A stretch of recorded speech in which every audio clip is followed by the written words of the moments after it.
You didn't land here by boredom or by accident. You clicked because deep down you're exhausted, not physically, but mentally, spiritually. Tired of watching yourself delay the very things you care about. It's not just the missed deadlines or the half-finished plans. It's the quiet guilt that builds at night, that voice whispering you had time. You just didn't use it. But let me offer you something radical. What if this wasn't laziness? What if what you're facing is fear of failing, fear of not being good enough, fear of starting something that might never feel finished, or perfect, or safe? Marcus Aurelius once wrote, "You have power over your mind, not outside events. Realize this, and you will find strength." This is not about productivity hacks. This is about power, the quiet kind, the kind that comes from clarity, not pressure, from presence, not panic. In this video, we'll walk through 8 Stoic strategies designed not just to help you get more done, but to help you reclaim the calm, disciplined mind. You already have the one that's been buried beneath fear, noise, and avoidance. If a part of you is quietly nodding right now, if this feels like truth, not tactics, then this channel might be your next step. Subscribe not for me, but for that version of you that's ready to return to who you were always meant to be: focused, grounded, and free. Let's begin right now, not tomorrow, not later, now. Number 1, the real enemy is not time. It's avoidance. You often say, "I don't have time." But is that really true? You check your phone more times than you pray, reflect, or breathe deeply. You scroll past hours of content, not because it matters, but because it masks something that does.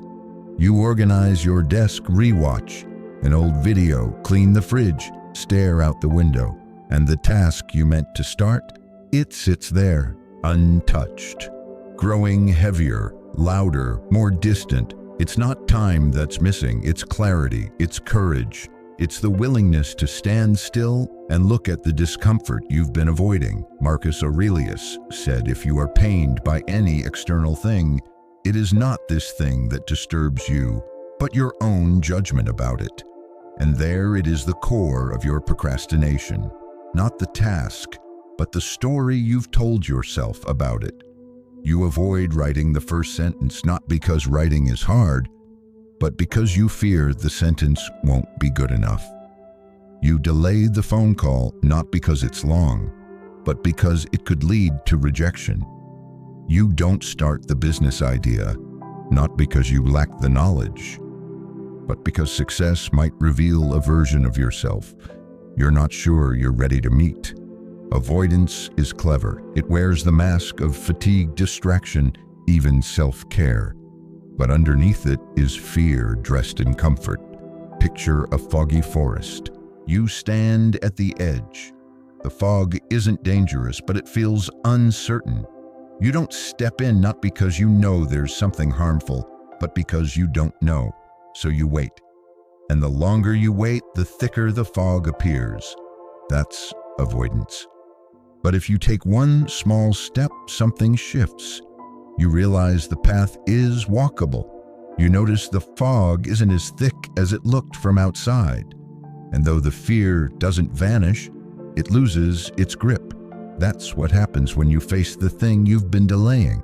So how do you begin? Not by pushing harder, not by scolding yourself, but by noticing, by sitting still and asking one question: what exactly am I avoiding? Not the task, not the to-do item, but the emotion underneath it, the discomfort, the vulnerability, the imagined judgment. And once you see it, name it. Call it what it is: fear of failure, fear of success, fear of being seen. When you name the fear, it shrinks. When you stop running from it, you start walking through it. The Stoics didn't pretend fear didn't exist. They just refused to let it lead the way. Seneca said, "We suffer more often in imagination than in reality." And isn't that what avoidance is? Suffering in advance, postponing pain that might never even come. So instead of escaping the feeling, you sit with it. You breathe. You write down the story you've been telling yourself about the task. Then you rewrite it. You say, this will be uncomfortable, but not impossible. This might be imperfect, but it will be done.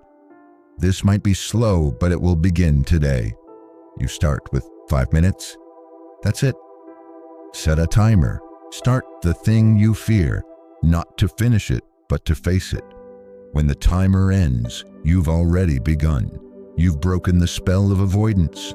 Remember this: avoidance feels safe, but it steals the day from you, one invisible minute at a time. And each time you give into it, the habit grows stronger. But each time you take one small, imperfect step into the fog, you take back your power. You show your mind that fear doesn't own you, that discomfort can visit, but it doesn't get to drive. So I ask you, what's one thing you've been avoiding today, and what would it feel like? To simply begin. Don't rush, don't plan, just begin, even if it's messy, even if it's slow, especially if it's uncomfortable. Because that's not weakness. That's the strength of showing up when your mind would rather run. And that's how you begin to win, not by conquering fear, but by walking forward with it. Number 2, start small, because nature does too. You've been told to think big, to dream big, to take massive action. But here you are, stuck frozen, overwhelmed not by laziness, but by the sheer size of the mountain in front of you. You stare at the blank page and think, this should be a chapter. You look at the business plan and think, it should be done already. You open the gym door, then remember all the workouts you missed and wonder, what's the point of starting now? But here's what the Stoics understood. Nature doesn't rush, but nothing is left undone. And more importantly, nothing starts big. Epictetus said, no great thing is created suddenly. There must be time. Give it time. You see a tree tall, unwavering rooted, and you forget it began as something so small it could be brushed away by wind. You admire the strength, but overlook the process. That same mistake happens in your mind. You expect strength, discipline, and mastery to arrive fully grown, but they don't. They arrive quietly, in minutes, in micro decisions, in 5 push-ups, in 1 paragraph, in the act of starting before you feel ready. The mountain in your mind is only intimidating because you keep staring at the peak. But no one climbs a summit in 1 leap. They place 1 foot, then another. And they let the steps become a rhythm, not a sprint. Imagine a river carving through stone. Not because it's strong, but because it flows patiently and without stopping. That's how you break through procrastination, not by force, by rhythm, by momentum. So, what does that mean for you today? It means letting go of the fantasy of catching up. It means resisting the urge to plan your comeback story in 1 sitting. It means giving yourself permission to take the smallest meaningful action and calling that a victory. Write the first sentence, not the whole essay. Do 5 minutes of work, not 5 hours. Record the first take, even if it's messy. Fold 1 piece of laundry. Send 1 email, and then pause. Feel what happens in your body when you do. Feel the shift from frozen to flowing. That's not small, that's sacred. Marcus Aurelius reminded himself, do what nature demands. Get out of bed, take care of your responsibilities. Don't seek perfection, just do what must be done. There's a humility in that. Not aiming for glory, just aiming for motion. And here's the secret.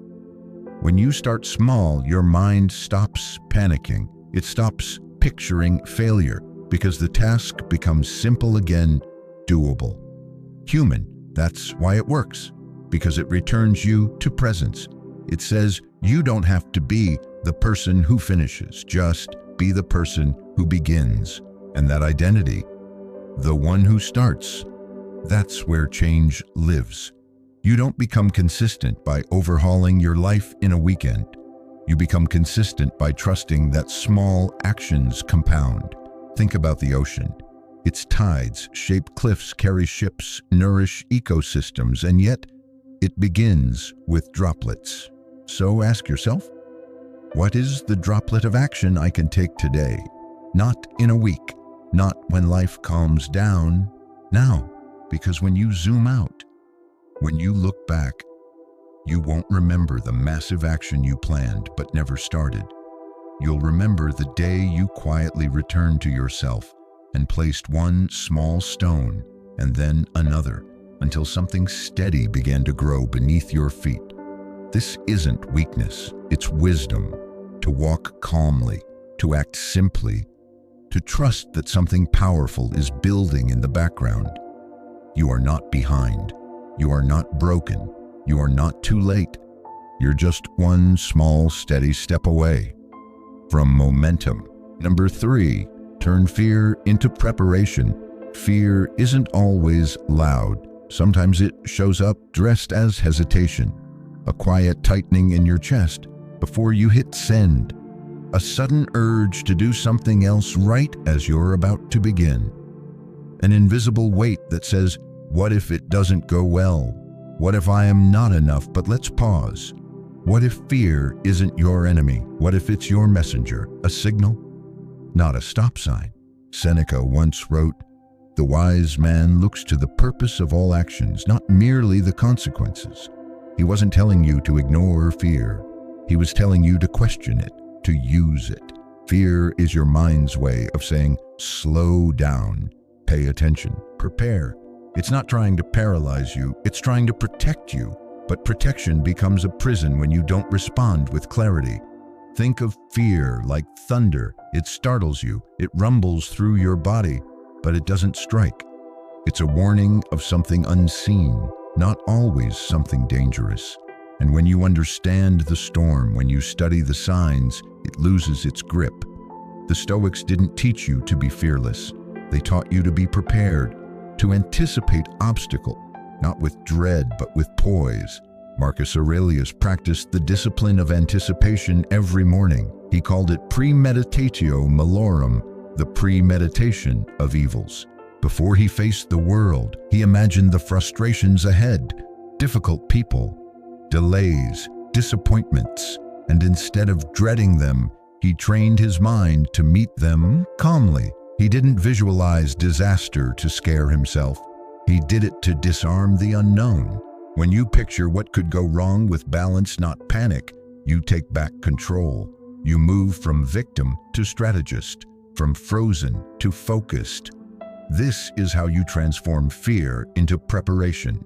Let's say you have a presentation tomorrow. Your mind begins the spiral. What if I forget my words? What if they judge me?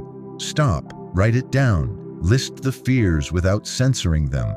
Look at them as data, not destiny, and then prepare for them one by one. Fear, I'll forget what to say. Preparation, outline key points. Rehearse the intro. Fear, they'll think I'm boring. Preparation, practice engaging tone. Add a personal story. Fear, it won't go perfectly. Preparation, remind yourself, perfection isn't the goal. Progress is. The very act of naming the fear takes away its shadow. The act of preparing creates momentum. And that's what fear really needed from you all along, a thoughtful response, not panic. Think of fear as a guest at your door. You don't slam it shut. You don't let it run the house either. You open the door. You listen. You decide what's worth keeping. Then you act. This approach builds what the Stoics valued most: inner armor. It's not about eliminating risk. It's about eliminating surprise. The more you've trained your mind to expect life's rough edges, the less you flinch when they appear. You don't crumble, you adjust. And the best part, preparation brings peace.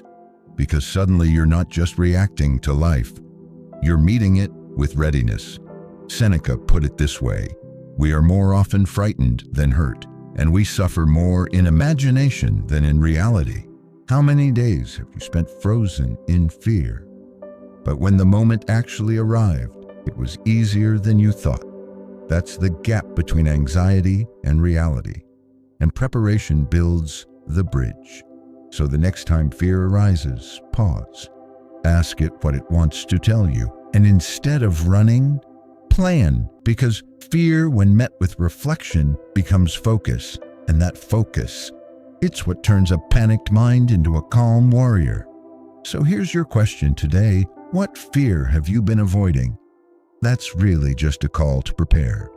Don't ignore it. Don't fight it. Listen, then move, and you'll find that the storm passes much faster when you're ready for the rain. Number 4, discipline is not harsh. It's gentle self-respect. You've been taught to treat discipline like a whip, as if it's something to fear, as if structure must come with suffering, or that self-control only counts when it hurts. But let's stop and ask, what if discipline isn't punishment? What if it's a form of love? Aristotle wrote, "Freedom is the fruit of self-discipline," and yet we often confuse freedom with doing whatever we want, whenever we feel like it. But look closely. Has that ever brought you real peace? The truth is, when you avoid the hard things in the name of comfort, you become a slave to your impulses. You become reactive, not intentional. You reach the end of the day not fulfilled, but disappointed. Not because you didn't have time, but because you abandoned your plan the moment it got uncomfortable. That's not freedom. That's chaos in disguise. Now, think of a gardener. Every morning she tends her plants, not because it's thrilling, but because she respects what the garden could become. She waters even when the sun is harsh. She prunes even when it means letting go. She shows up quietly, consistently, because the act itself is love. Discipline is like that. It's showing up for yourself even when no one claps. It's choosing alignment over ease, not to impress anyone, but because your future self is worth the effort. The Stoics didn't advocate brutal self-denial. They taught self-mastery through awareness. Seneca wrote, "No man is more unhappy than he who never faces adversity, for he is not permitted to prove himself." Discipline is the doorway to proving, not to others but to yourself, that you can be trusted, that your word means something even when no one is watching. Let me be clear, discipline is not rigidity. It's not waking up at 4 a.m. because someone on the internet told you to. It's not grinding through life while ignoring your mental health. It's not becoming a machine. It's asking, what matters most to me right now? And then honoring that answer with action. Even small action. 5 mindful breaths before reaching for your phone. Opening the blank document even when you have no words. Lacing your shoes and walking even when your mind begs you to stay still. These are not small acts, they're sacred ones. Each is a signal to your nervous system, to your identity, that you are someone who follows through, and that identity, that's the foundation of lasting change. You don't become disciplined overnight. You become disciplined by casting small votes for the person you want to be, not through pressure, but through care. Marcus Aurelius didn't scream at himself to do his duty. He reminded himself gently, at dawn, when you have trouble getting out of bed, tell yourself, I have to go to work as a human being. What do I have to complain of if I'm going to do what I was born for? That's not aggression, that's purpose. So let's reframe this. Discipline isn't harsh. It's you remembering who you are before the distractions crept in. It's choosing peace over panic, order over chaos, stillness over indulgence. And on the days you fall short, because you will, it's not about guilt, it's about returning. The same way a gardener returns to a storm-drenched garden. She doesn't give up, she tends to it again. That's how you show your self-respect, not through perfection, but through consistency. So, what would change in your life if you stopped seeing discipline as force and started seeing it as devotion? Not to a routine, but to your real self. The version of you that feels best when you're aligned, when your actions match your values, when your time reflects your truth. Let today be a vote for that version, even if it's just one choice, one task, one quiet act of self-respect. Because those choices, they add up. They become a rhythm. And one day, without realizing it, you'll wake up already living as the person you once hoped to become. Number 5, don't wait for motivation. Invite momentum. You tell yourself, I'll start when I feel ready. Once I'm in the mood, I'll do it. But days pass, and readiness never arrives. Motivation is fleeting like a gust of wind. Sometimes it lifts you. Other times it disappears when you need it most. And that's where most people stop. They wait, they hope. They scroll through quotes, playlists, or productivity hacks, searching for that spark. But the Stoics didn't wait for sparks. They lit the fire themselves. Epictetus said, first say to yourself what you would be, and then do what you have to do. It's direct, it's grounded, and it's a reminder that identity precedes motivation. You act not because you feel inspired, but because you've chosen who you want to be. Ask yourself, do you want to be the person who waits to feel like it, or the person who moves anyway? Because here's the secret: action creates motivation, not the other way around. Think of a wheel. At rest, it takes effort to move. A push, a pause, another push. It resists. But once it's turning, once the rhythm is built, it carries itself. That's momentum. And it doesn't begin with energy. It begins with movement. The Stoics lived in motion. Not frantic motion, but purposeful motion. They knew that energy follows engagement. That clarity is found not in planning, but in doing.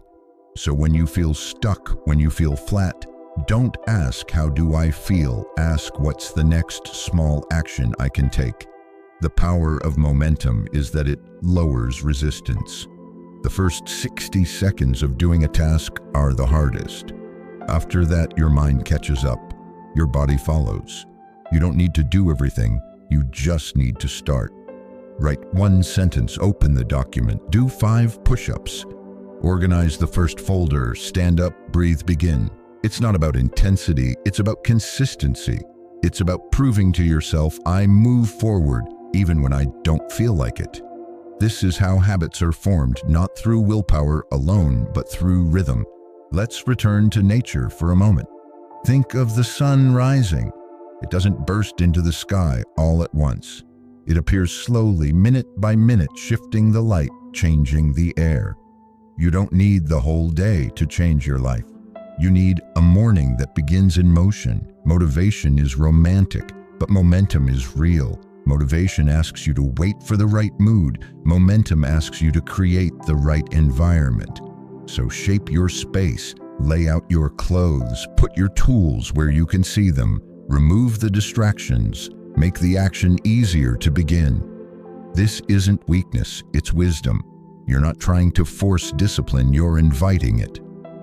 Seneca reminded us, it is not that we have a short time to live, but that we waste a lot of it. Much of that waste happens in the gap between thought and action, between the idea and the start. So, shrink the gap. Don't negotiate with your excuses, just move. Just do the first thing and watch what follows. Because the truth is, you're not lazy. You're not broken. You're not unmotivated. You're simply waiting when you could be beginning. And once you begin, something changes inside you. The fog clears, the pulse steadies, the identity shifts from someone who waits to someone who shows up. That shift is priceless because it's yours.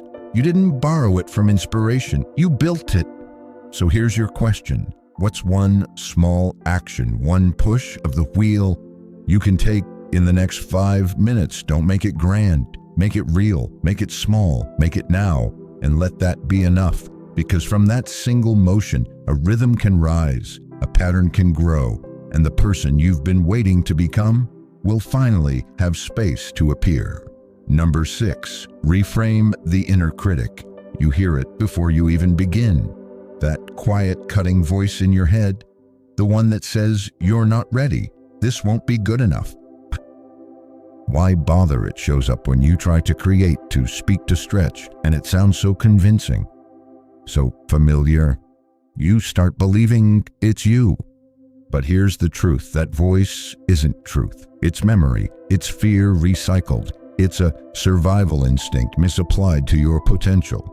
Epictetus said man is not worried by real problems so much as by his imagined anxieties about real problems. The inner critic is exactly that, an imagined anxiety, a story, not a sentence. Yet you treat it like a judge.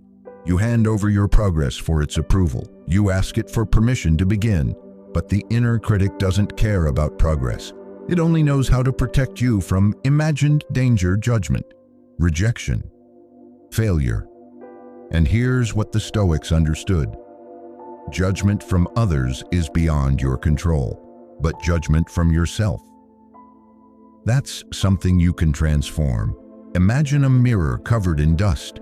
You look into it and see a distorted image, unclear, uncertain. That's your inner critic, a reflection clouded by past wounds, fears, and unchallenged assumptions. To see clearly, you don't smash the mirror. You clean it, you question it. So when that voice says, "This isn't good enough," you ask, good enough for what? According to who? Compared to what version of myself? Because most of the time, you're not judging the task, you're judging the imagined outcome. You're predicting rejection. You're writing the ending before you've written the first page. The Stoics would say, return to the present, not the future outcome, not the imagined critique, just the task. What's within your control right now? Showing up, trying, improving. That's it, Marcus Aurelius reminded himself. If it's humanly possible, you can do it too. Not perfectly, not flawlessly, but honestly and without the need to punish yourself along the way. The inner critic thrives in silence. It grows in isolation. But when you speak its words out loud, write them, examine them, challenge them, you shrink its power. So try this. Next time you hesitate to start because of that voice, write down exactly what it's saying. Don't censor it, just observe. Then respond like a wise friend, with compassion, not indulgence, with truth, not shame. Voice, you'll fail. Response, maybe, but I'll learn, and I'll be stronger next time. Voice, you're not as good as them. Response, I'm not trying to be. I'm trying to be better than I was yesterday. Voice, this will never be perfect. Response, it doesn't need to be, it just needs to be done. This is reframing, not ignoring, not pretending, but shifting the lens and choosing your response with intention. Think of it like training a wild animal. At first, it resists, it growls, it tests you. But over time, with consistency and calm, it learns a new way to behave. Your inner voice is no different. You don't silence the critic by yelling louder. You guide it, you retrain it, you remind it that your worth is not tied to performance. That effort matters more than outcome. That progress matters more than perfection. So I ask you now, what have you stopped yourself from starting because of a voice that was never even yours? Let that question linger, because the longer you let the inner critic go unchecked, the more it shapes your identity, not into someone who can't, but someone who won't. And that's not who you are. You are capable of rewiring the voice, of speaking kindly to yourself, of remembering that growth doesn't come from cruelty. It comes from courage. You don't need to banish the inner critic. You just need to stop letting it lead.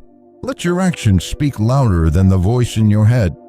Let your calm, steady rhythm drown out the noise. Let your progress, however imperfect, remind you that the only voice that matters is the one that says, begin.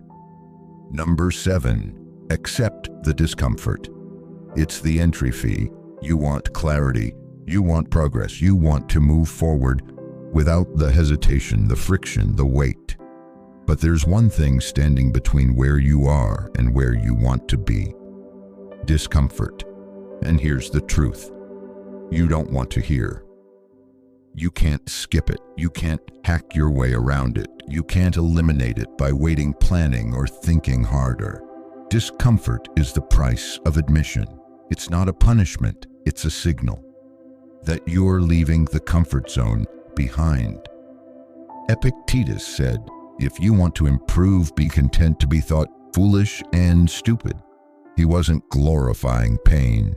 He was reminding you, if you truly want growth, you have to be willing to look messy along the way. You have to sit with the awkward silence of starting a new habit. You have to feel the resistance in your body when you open the project you've been avoiding. You have to experience the emotional itch, the pull to do anything else, and still stay. Most people retreat when discomfort appears. They mistake it for a red light. But the Stoics saw it differently. Discomfort is the gatekeeper, not of suffering, but of transformation. Think of a cold lake on an early morning. You dip your foot in and your body recoils. You hesitate, but if you enter fully, not timidly, within moments, your body adjusts. You find rhythm, you find breath, you feel alive. That's what starting feels like. That's what facing fear feels like. That's what sitting in discomfort and not running unlocks. The modern world has taught you to fear discomfort, to medicate it, to avoid it, to numb it with noise and distraction. But all that numbing has a cost. It deadens your ability to grow. It builds a shell around your potential. Seneca warned against it. Difficulties strengthen the mind as labor does the body. Growth is not clean. It's not efficient. It's not always Instagram worthy. It's you showing up when everything inside you says don't. It's writing the page that feels terrible and writing it anyway. It's facing the rejection email, the critical feedback, the blank screen, and saying, "I'm still here." But here's the good news: discomfort doesn't last. What lasts is who you become because of it. When you stop trying to avoid discomfort, you gain access to something rare: peace in the storm, calm inside chaos, stillness in motion. The Stoics didn't seek comfort, they sought alignment. They didn't ask what feels good right now. They asked what is the right thing to do. And often the right thing feels uncomfortable at first. But if you stay, if you breathe through the urge to run, you build something priceless: resilience. Not the kind that postures or shouts, but the quiet, powerful kind. The kind that lets you face life without fear, because you've stopped fearing discomfort itself. So, how do you practice this? You start by noticing when the urge to flee appears. You name it. You sit with it. You say, "This is discomfort. This is the signal. This is the entry fee." And then you act anyway, not in rebellion, not with force, but with clarity. Start the thing. Make the call. Take the step. And when the discomfort rises, greet it. Welcome it like a guest that comes bearing a message. You are doing something that matters, because if it didn't matter, you wouldn't feel this much resistance. And when it's done, when you've moved through it, notice how your body feels. Notice the shift. Notice the pride that comes not from the outcome, but from the act of facing it. That's the real reward, not the checkbox, but the courage. So I'll leave you with this question: what discomfort are you avoiding? That might actually be the path to who you want to become. You don't need to be fearless. You just need to stop waiting for comfort. You just need to say, "This may feel hard, but I will do it anyway." And on the other side, freedom. Number 8, live by the inner scorecard. Every day you make choices, not just what to eat or what to do, but deeper choices about who to be. And whether you realize it or not, those choices are being measured. But the question is why? By what most people live: by the outer scorecard. They chase praise, likes, approval, validation. They obsess over numbers, followers, impressions. They shape their lives to look good on the outside, even if they feel empty on the inside. But the Stoics They lived by the inner scorecard. Marcus Aurelius wrote, "He who lives in harmony with himself lives in harmony with the universe." That's the metric, not applause, not recognition, but alignment. A life where your actions reflect your values, even when no one's watching, especially when no one's watching. This is where real freedom begins, not in doing whatever you want, but in becoming who you are. Think of a compass. Its needle doesn't care what others say. It points true, quietly, consistently. Even when the map is missing, the compass doesn't lie. Your inner scorecard is the same. It's built not from external standards, but internal truths. From asking, what kind of person do I want to be today? What virtues matter most to me? Honesty, courage, focus, compassion. What would I do right now if no one were judging? These questions anchor you. They bring clarity when your mind is scattered. They cut through the noise when fear tries to speak louder than wisdom. But here's the challenge. The outer scorecard is addictive. It feels immediate. You post and within minutes you know liked or ignored.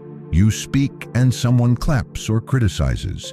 And if you're not careful, your identity begins to hinge on that feedback. That's where fear grows. Not just fear of failure, but fear of looking foolish, fear of being misunderstood, fear of being unseen.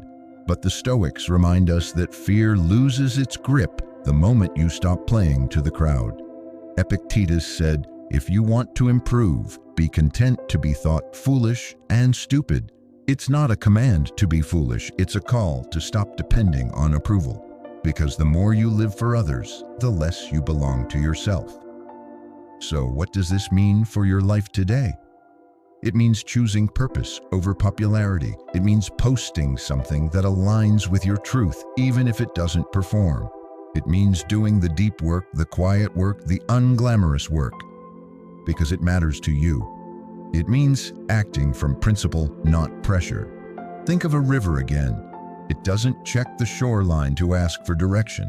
It flows from its source, guided by gravity, shaped by what's beneath, not by who watches. That's how you must learn to move, not reactive, not for show, but for soul. This doesn't mean you isolate yourself from others. It means you stop outsourcing your worth. You become still enough to hear the difference between noise and knowing. And when you make a mistake, because you don't spiral in shame. You reflect. You realign. You ask, did I act from truth? And if not, what will I do differently next time? That's what it means to live by the inner scorecard. It's not perfection, it's presence. It's not performance, it's practice. Because at the end of the day, when the lights are off, when the inbox is empty, when no one's clapping or criticizing, you're left with one question: did I live today in a way I'm proud of? That's the score, not how much you got done, not how many people approved, but how closely your actions reflected your values. So here's your final question in this journey. What part of your life today is being shaped by someone else's expectations instead of your own principles? Don't answer it quickly. Sit with it. Let it change you. Because the more you live by the inner scorecard, the quieter your mind becomes, the stronger your steps feel, and the more peaceful it becomes to simply be you. You came here searching for answers, maybe without even realizing it. Something in you was tired of delay, tired of distraction, tired of watching your potential stay just out of reach. And now you know it wasn't a lack of discipline, it wasn't laziness, it was fear, avoidance, pressure, and the weight of trying to do everything perfectly all at once. But the Stoics never asked you to be perfect. They asked you to be present, to return to yourself one choice at a time. You've seen that procrastination doesn't dissolve through motivation. It dissolves through motion, through truth, through the quiet strength of choosing clarity over chaos. You've learned that fear can become a teacher, that small steps matter, that discipline can be gentle, and that discomfort is not your enemy, it's your entry point. But here's what happens if you leave this behind now. If you nod in agreement, then go back to the loop. Nothing changes. The scroll continues. The task remains undone. The inner critic grows louder, and the days keep slipping through your hands. So pause, breathe, and choose. Not to finish everything, but to begin something. Let this video be your pivot point, not your escape.